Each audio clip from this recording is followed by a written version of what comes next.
नमस्कार। आज हम इस बात का विश्लेषण करेंगे कि केंद्र सरकार ने आम बजट में परमाणु ऊर्जा मिशन की घोषणा की है। इसके लिए 20,000 करोड़ रुपए आवंटित भी किए गए हैं। इससे क्या फायदा होगा, इसका क्या मतलब है, इसके पीछे सरकार के क्या उद्देश्य हैं। जो लोग इस चैनल को पहली बार देख रहे हैं, कृपया उसको लाइक करें, सब्सक्राइब करें और शेयर भी करें। देखिए, परमाणु ऊर्जा पर हमारे देश में काफी समय से काम हो रहा है, लेकिन जितनी हमारी क्षमताएं हैं, जितना परमाणु ऊर्जा से बिजली का उत्पादन हो सकता है, उसका बहुत कम अभी तक हो पा रहा है। तो बहुत कम बिजली अभी परमाणु ऊर्जा से बन पा रही है। सिर्फ 8.6 गीगावाट बिजली परमाणु ऊर्जा से बन रही है, जबकि इस मिशन के तहत 2047 तक 100 गीगावाट परमाणु ऊर्जा बिजली बनाने का लक्ष्य सरकार की तरफ से रखा गया है। अब क्या ये सिर्फ बिजली उत्पादन करने तक का मामला है कि हमें सिर्फ बिजली उत्पादन बढ़ाना है इसलिए हम परमाणु ऊर्जा पे जा रहे हैं? नहीं, इसके पीछे कई उद्देश्य हैं। देखिए, पहली बात तो यह है कि जो जलवायु परिवर्तन के खतरे हैं उसको कम करने के लिए पूरी दुनिया में ये एक डिमांड चल रही है कि जो फॉसिल फ्यूल से बिजली बनती है, जो कोयले से बिजली बनती है, या जो पेट्रोलियम पदार्थ हैं जिनसे मोटर वाहन चलते हैं, उसको कम से कम किया जाए, फॉसिल फ्यूल को बंद किया जाए, उसको फेज्ड मैनर में फेज आउट किया जाए, उसको खत्म किया जाए। तो ये एक दुनिया में मांग उठ रही है। तो इसी संदर्भ में भारत ने जो प्रतिज्ञा की है, भारत ने जो फैसला लिया है, भारत ने जो टारगेट रखा है, उसमें 2030 तक हमने टारगेट रखा है कि हम अपनी बिजली की जो कुल क्षमता है उसका 50% कम से कम हम उसकी आधी बिजली हम नॉन फॉसिल फ्यूल से तैयार करेंगे, यानी नॉन कोयले वाली बिजली हम तैयार करेंगे। चाहे वो सौर ऊर्जा हो, चाहे वो पवन ऊर्जा हो, चाहे वो न्यूक्लियर ऊर्जा हो, चाहे वो हाइड्रो पावर हो, ताकि पॉल्यूशन कम से कम हो, कार्बन उत्सर्जन में कमी आए।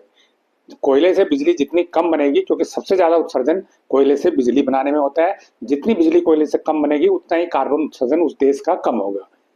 तो हमारा जो 2030 का लक्ष्य है कि इसको हम 50% नॉन फॉसिल फ्यूल पर ले जाएंगे, तो उसके लिए जरूरी है कि हम परमाणु ऊर्जा का परमाणु ऊर्जा क्षेत्र में ज्यादा से ज्यादा बिजली तैयार करें, परमाणु ऊर्जा से ज्यादा बिजली बनाएं।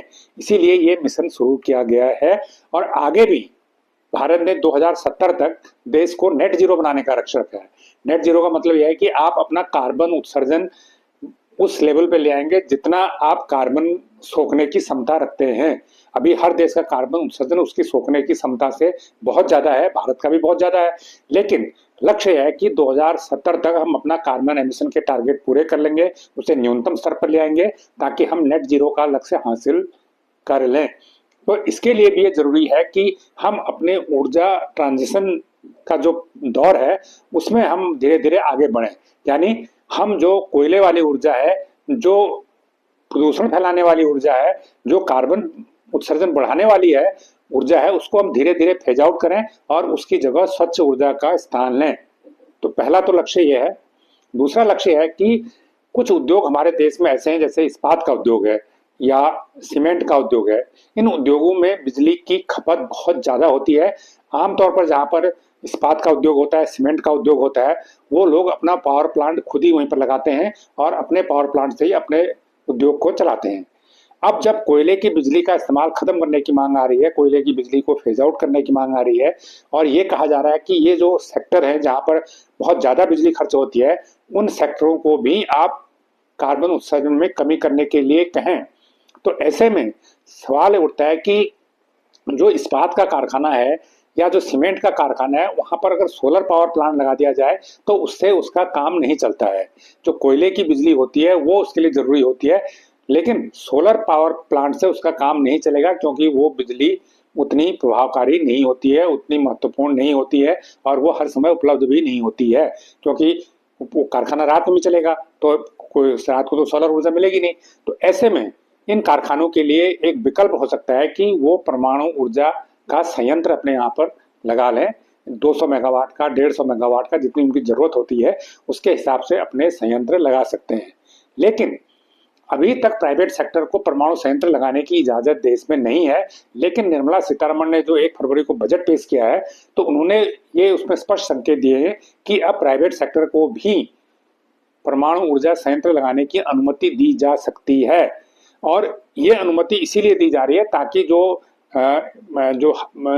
ज्यादा बिजली खपत वाली इंडस्ट्री है वो एक स्वच्छ ऊर्जा की तरफ आ सकें, वो कोयले की ऊर्जा की बजाय स्वच्छ ऊर्जा पर आएं, और ताकि हमारे जो टारगेट हैं, जो कार्बन उत्सर्जन में कमी लाने के टारगेट हैं, वो टारगेट पूरे किए जा सकें। ये इसका दूसरा लक्ष्य है। और आने वाले समय में प्राइवेट कंपनियों को भी ये इजाजत मिल जाएगी कि वो परमाणु ऊर्जा संयंत्र लगा सकें। अभी सिर्फ जो परमाणु ऊर्जा संयंत्र लगाने का काम है, nuclear power corporation of India ही कर सकता है, ये जो सरकारी कंपनी है। हालांकि उसने हाल में अभी एनटीपीसी के साथ एक समझौता किया है, जिसमें एनटीपीसी और न्यूक्लियर पावर कॉर्पोरेशन मिलकर कोई परमाणु संयंत्र लगा रहे हैं। और एक अच्छी बात यह है कि हमारे देश में छोटे परमाणु संयंत्र की टेक्निक है, और ये टेक्निक हमारी अपनी है, ये बाहर से ली हुई नहीं है। टेक्निक भारत ने अपनी बनाई है। जो तारापुर में छोटे छोटे रिएक्टर बने हैं, तो वो जो रिएक्टर है वो nuclear power corporation of India ने ही डेवलप किए हैं, परमाणु ऊर्जा आयोग के इस वैज्ञानिकों ने डेवलप किए हैं। तो छोटे पावर प्लांट की क्षमता हमारे पास है, और उनको हाल में रीडिजाइन किया गया है, और उनकी क्षमता को और बेहतर बनाया गया है। तो 200 मेगावाट तक की जो क्षमता के पावर प्लांट होते हैं, परमाणु ऊर्जा संयंत्र होते हैं, उनको छोटे पावर प्लांट की श्रेणी में रखा जाता है। और सरकार की पॉलिसी है कि बड़े पावर संयंत्र लगाने के बजाय छोटे परमाणु पावर संयंत्र लगाए जाएं। तो इस नीति में भी आगे यही होगा, क्योंकि वित्त मंत्री ने यह भी बात कही है कि छोटे परमाणु संयंत्र आने वाले समय में स्थापित किए जाएंगे।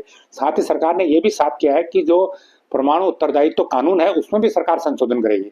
दरअसल ये कानून इसलिए बना है कि ताकि अगर कोई परमाणु हादसा हो जाए तो उसमें नुकसान की भरपाई कौन करेगा।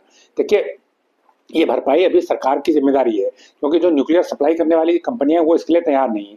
और जो एजेंसी उसका संचालन करती है, तो मोटे तौर पर वही इसके लिए जिम्मेदार है, या कहो कि सरकार जिम्मेदार है, वो भी सरकारी एजेंसी है।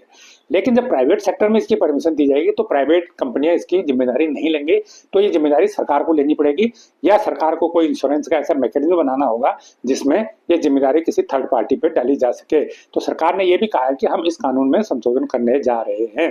तो इस पूरी कवायद का जो मकसद है, जो परमाणु ऊर्जा का उत्पादन बढ़ाने का है, की तैयारी हो रही है, वो इसीलिए हो रही है कि भारत को 500 गीगावाट बिजली नॉन फॉसिल फ्यूल से तैयार करनी है।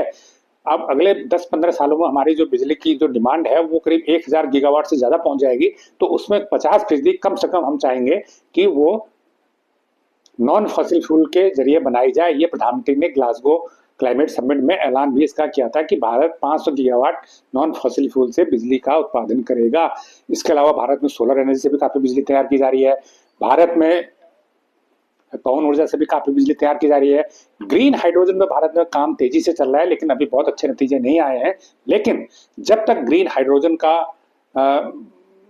में सफलता नहीं मिलती, तब तक परमाणु ऊर्जा वाला जो क्षेत्र है, इसका ज्यादा दोहन करेगा भारत, ताकि परमाणु ऊर्जा से बिजली बनाई जा सके, जो एक स्वच्छ ऊर्जा होती है। परमाणु ऊर्जा से बनने वाली बिजली को स्वच्छ ऊर्जा माना जाता है, पानी से बनने वाली बिजली को स्वच्छ ऊर्जा माना जाता है, लेकिन कोयले से बनने वाली या गैस से बनने वाली बिजली को स्वच्छ ऊर्जा नहीं माना जाता है। तो इसलिए जो पूरी दुनिया में कवायद हो रही है कि ज्यादा से ज्यादा बिजली स्वच्छ ऊर्जा स्रोतों से बनाई जाए, उसी कड़ी में भारत की ये पहल भी है। इस पहल के मतलब बहुत है। भारत को अपनी दूरगामी अपनी ऊर्जा सुरक्षा भी सुनिश्चित करनी है, भारत को अपने जो जलवायु लक्ष्य हैं उनको भी पूरा करना है, और भारत को अपना ऊर्जा का जो परिदृश्य है उसे मिक्स बनाना है। उसे सिर्फ फॉसिल फ्यूल पर निर्भर नहीं रहना है, उसे सिर्फ नॉन फॉसिल फ्यूल पर भी निर्भर नहीं रहना है, उसको मिक्स रखना है कि जहाँ पर कोयले की जरूरत है वहां पर कोयले की बनेगी, जहाँ पर परमाणु ऊर्जा की जरूरत है वहां पर परमाणु ऊर्जा की बनेगी, जहां पर सोलर और विंड की क्षमता होती है वहां पर सोलर और विंड की क्षमता का भी दोहन किया जाएगा। तो ये जानकारी आपको कैसी लगी, ये वीडियो आपको कैसा लगा, हमें कमेंट करके जरूर बताएं। जो लोग इस चैनल को पहली बार देख रहे हैं वो इसको लाइक करें, सब्सक्राइब